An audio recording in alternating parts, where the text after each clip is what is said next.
કેન્દ્રમાં અત્યારે જે મજૂરો છે એ ખેડૂતો પાસે ગુણી ઠપ કરવાના 5 રૂપિયા માગે છે, બરોબર? ક્યાં અધિકારથી માગે છે એ મને ખબર નથી, અને એવું કોઈ જો કેન્દ્રના અધિકારી એને લેખિત આપ્યું હોય તો બતાવે, અમને 5 નહીં 10 આપશું, બરોબર? અને એમ કે છે ખેડૂત ઠાવકીના નથી, તો ક્યાં આધારે કે છે કે ખેડૂત ઠાવકીના નથી? આવા શબ્દ પ્રયોગ કેમ કરે છે, કેને આ પાવરથી કરે છે? ખેડૂતોને આમાં અત્યારે એ લોકો ગુણીએ 5 રૂપિયા માગે છે, નો દો એટલે કાંટો લઈને વ્યાજે છે, બંધ કરી દે તમારો કાંટો કરવાનો, ખુલ્લી દાદાગીરી। અમારી માંગ છે જવાબદાર વ્યક્તિ આવી અને આ બધું બંધ કરાવે। આજે ધોરાજી કેન્દ્રમાં મગફળી ખરીદી કેન્દ્ર છે, ત્યાં લઈને મગફળી લઈને આવ્યો છું।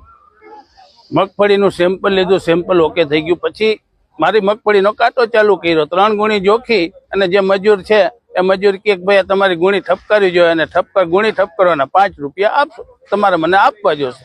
એટલે અમે ના પાડી દીધી। ભાઈ અમારી મગફળીનું સેમ્પલ લેવાઈ ગયું, સેમ્પલ ઓકે થઈ ગયું, હવે એના કોથરામાં 35 કિલો હમાય કે ના હમાય એ ખેડૂતની જવાબદારી નથી। અમારું સેમ્પલ ઓકે થઈ ગયું એટલે એ લોકોને મગફળી જોખવી પડે ફાઇનલ છે। હવે મજૂર આ દાદાગીરીથી 5 રૂપિયા ખેડૂત પાસેથી માગે છે, એના પાવરથી અને કયા અધિકારથી માગે છે એ અમને કોઈ જાતની ખબર નથી। અમારી માંગણી છે ભાઈ સેમ્પલ લેવાઈ ગયું, સેમ્પલ ઓકે થઈ ગયું એટલે અમારી મગફળી એ લોકોને જોખવી જ પડે। અરે ભાઈ એ એક ફેરી કહી દે કે તમારી મગફળી નથી જોખવાની, આ તમારે 5 રૂપિયા દેવા હોય ગુણીએ તો જ અમે જો